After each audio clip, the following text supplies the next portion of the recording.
Bem-vindo ao nosso mergulho na teoria da exploração do socialismo-comunismo, uma obra fundamental de Eugen von Bem-Bawerk. Neste vídeo, vamos explorar as origens, os principais argumentos e as críticas à ideia de que toda renda não advinda do trabalho, como aluguel, juro e lucro, seria uma injustiça econômica. Acompanhe como essa teoria influenciou debates políticos, sociais e econômicos ao longo dos séculos XIX e XX, impactando legislações, sindicatos e até mesmo a opinião pública em países capitalistas. Prepare-se para uma jornada que vai muito além da economia, tocando em temas de ética, justiça e organização social. Eugen von Bem-Bawerk nasceu em 1851, na Áustria, e se destacou como um dos maiores economistas e estadistas de seu tempo. Defensor das ciências econômicas e crítico ferrenho do socialismo, Bem-Bawerk foi ministro das Finanças em períodos decisivos da história austríaca, promovendo reformas monetárias e defendendo o padrão ouro. Sua obra, especialmente Capital e Juro, influenciou profundamente a Escola Austríaca de Economia, sendo referência até hoje para quem estuda a teoria do valor, distribuição de renda e crítica ao socialismo. No século XIX, a teoria da exploração ganhou força como uma das ideias mais influentes do pensamento socialista.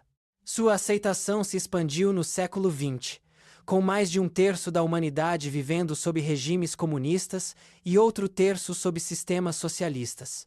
Mesmo em países capitalistas, como os Estados Unidos, a teoria influenciou políticas públicas, sindicatos e a percepção popular sobre o papel do capital e do trabalho. O debate entre socialismo e capitalismo tornou-se central para entender as transformações sociais e econômicas do período. A essência da teoria da exploração pode ser resumida assim: todos os bens de valor são produtos do trabalho humano. No entanto, os trabalhadores não recebem o produto integral do que produzem, pois os capitalistas, por meio da propriedade privada e do contrato de trabalho, se apropriam de parte desse valor.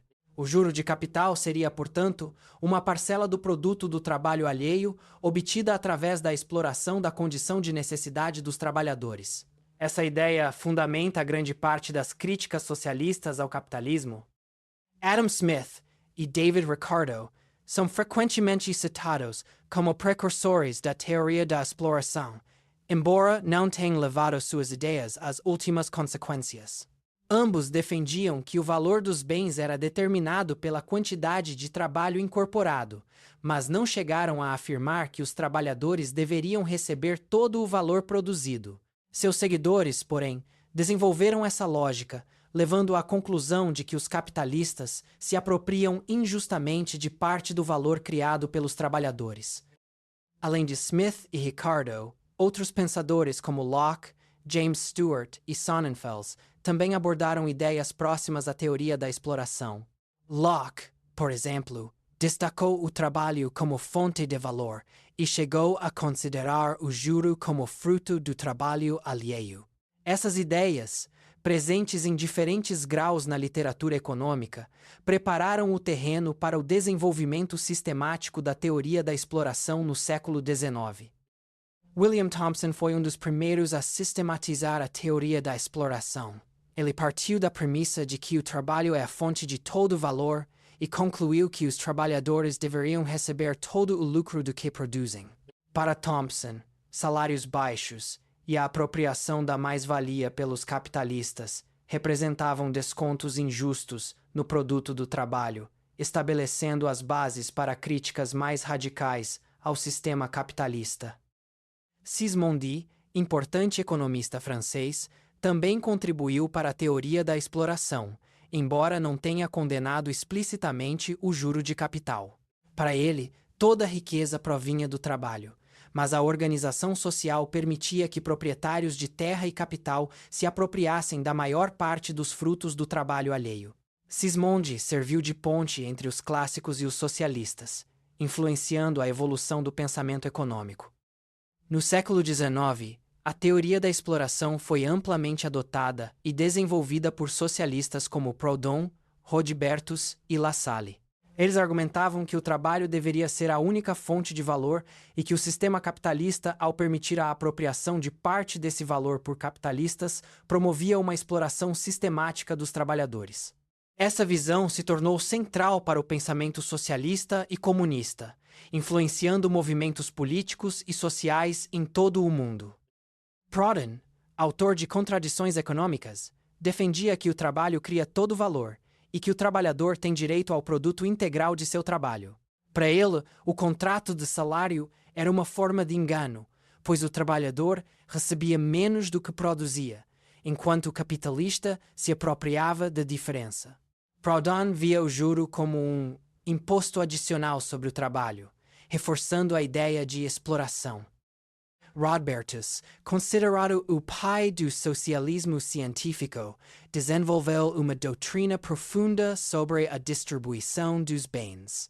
Para ele, os trabalhadores têm direito ao valor integral do produto, mas a estrutura social permite que proprietários de terra e capital recebam a maior parte da renda sem trabalhar. Ele via a renda como resultado da propriedade privada e da divisão do trabalho, reforçando a crítica à exploração capitalista. Ferdinand Lassalle, líder socialista alemão, foi fundamental para a difusão da teoria da exploração. Embora não tenha trazido grandes inovações teóricas, sua eloquência e atuação política ajudaram a popularizar a ideia de que o lucro é uma dedução injusta do produto do trabalho, pertencente ao trabalhador. Lassalle reforçou a oposição entre capital e trabalho, influenciando gerações de militantes. A teoria da exploração não ficou restrita aos socialistas. Autores como Guth e Düring, mesmo sem adotar todas as consequências práticas da doutrina, aceitaram seus princípios essenciais, como a ideia de que o trabalho é a única fonte de valor e que o lucro nasce da exploração. Essa aceitação ampliou o alcance da teoria, influenciando debates acadêmicos e políticas públicas em diversos países. O princípio central da teoria da exploração é que o trabalho seria a única fonte de todo valor. Essa ideia, originada na economia inglesa, foi retomada por socialistas alemães e ganhou novo fôlego com autores como Proudhon, Rodbertus e Marx. No entanto, a teoria do valor-trabalho perdeu força entre economistas ao longo do tempo, sendo substituída por abordagens como a teoria do uso marginal. Baumgartner optou por criticar a teoria da exploração, analisando as versões mais consistentes apresentadas por Rodbertus e Marx. Ele acreditava que, ao enfrentar os argumentos mais fortes, sua crítica seria mais relevante e abrangente. O objetivo era examinar se o juro de capital realmente tem suas causas nas circunstâncias apontadas pela teoria da exploração, sem entrar em julgamentos morais ou políticos. Rodbertus baseou sua teoria no princípio de Smith e Ricardo de que todos os bens são produtos do trabalho. Para ele, apenas os trabalhadores manuais têm direito ao valor integral do produto, enquanto proprietários de terra e capital recebem renda sem trabalhar. Essa renda seria possível graças à propriedade privada e à divisão do trabalho, que excluem os trabalhadores do controle dos meios de produção. Segundo Rodbertus, a renda só existe porque o trabalho produz mais do que o necessário para a sobrevivência dos trabalhadores. A propriedade privada permite que os proprietários exijam parte desse excedente como condição para o acesso aos meios de produção.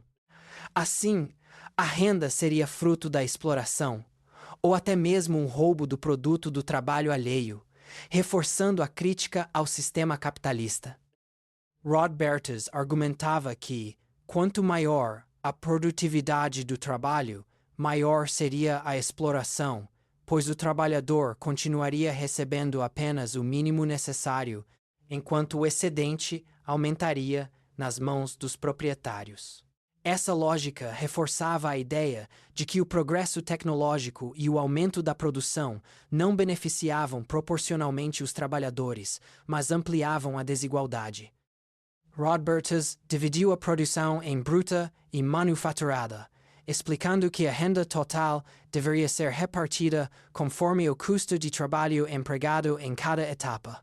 Para ele, o montante de capital investido não influenciava a renda obtida, reforçando a ideia de que o trabalho era o único fator relevante para a determinação do valor e da distribuição dos ganhos. A distinção entre renda sobre terra e ganho de capital, segundo Rodbertus, decorre da forma como a produção é organizada. Na agricultura, a renda seria mais favorável devido à ausência de custos com matéria-prima, enquanto na manufatura, o ganho de capital seria calculado sobre o capital investido. Essa análise buscava mostrar que, independentemente da forma, a renda sempre resultava da apropriação do trabalho alheio. Apesar de sua crítica à exploração, Rodbertus não defendia a abolição da propriedade privada nem do ganho de capital. Ele via a propriedade como um poder educativo e um órgão público indispensável para a organização econômica. Essa posição diferenciava Rodbertus de outros socialistas mais radicais, mostrando a diversidade de opiniões dentro do movimento.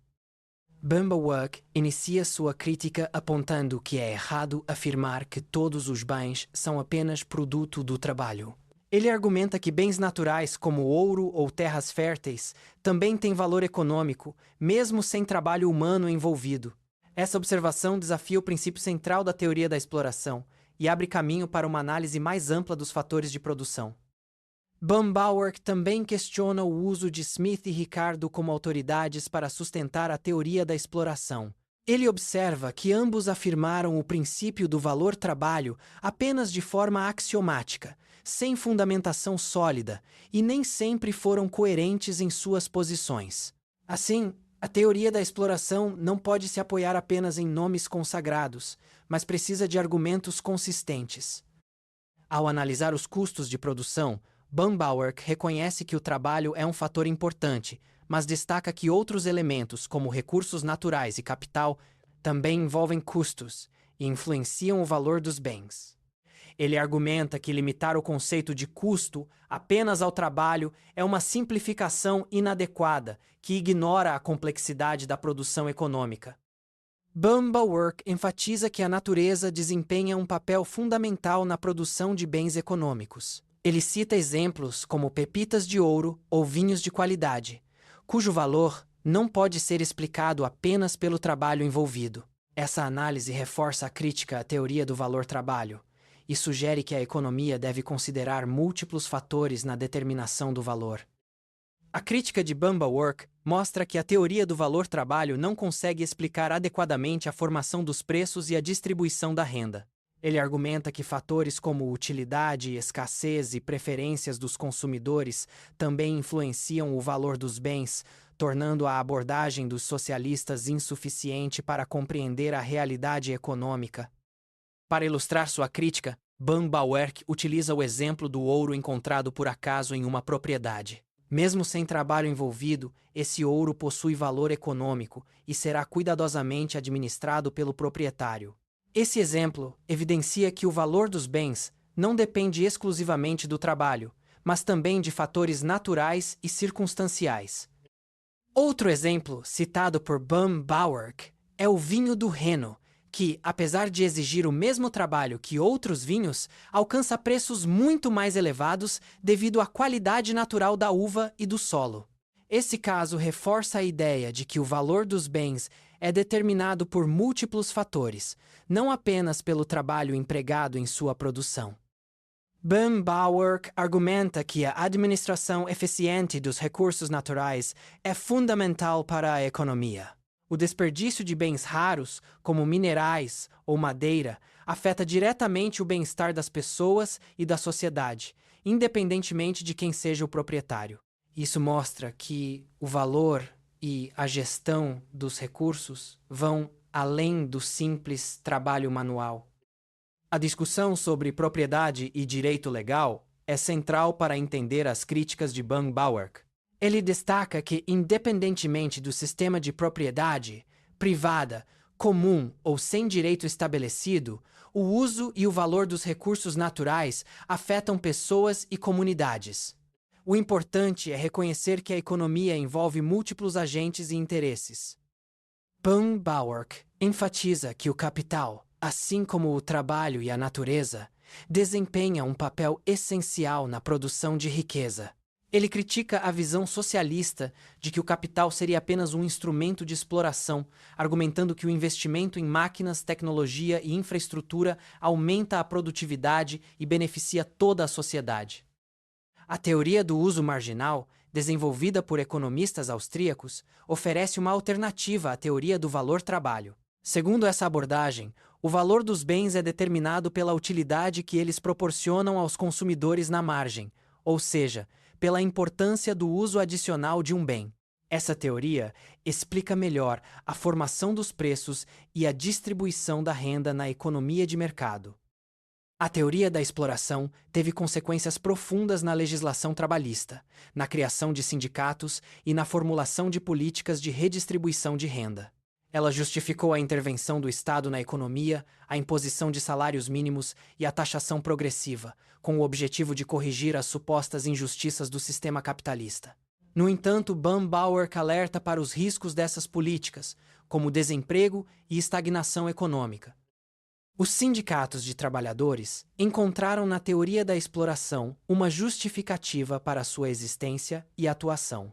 A crença de que os trabalhadores são explorados pelos capitalistas fortaleceu os movimentos sindicais, levando a greves, negociações coletivas e pressões por melhores condições de trabalho. Bauer observa que, embora tenham conquistado avanços, essas ações também geraram conflitos e rigidez econômica. A teoria da exploração foi amplamente difundida por intelectuais, artistas e acadêmicos, que denunciaram as supostas contradições do capitalismo.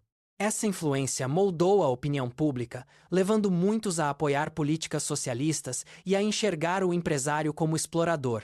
Bauer destaca que a batalha entre socialismo e capitalismo é, em grande parte, uma disputa de ideias e interpretações dos fatos.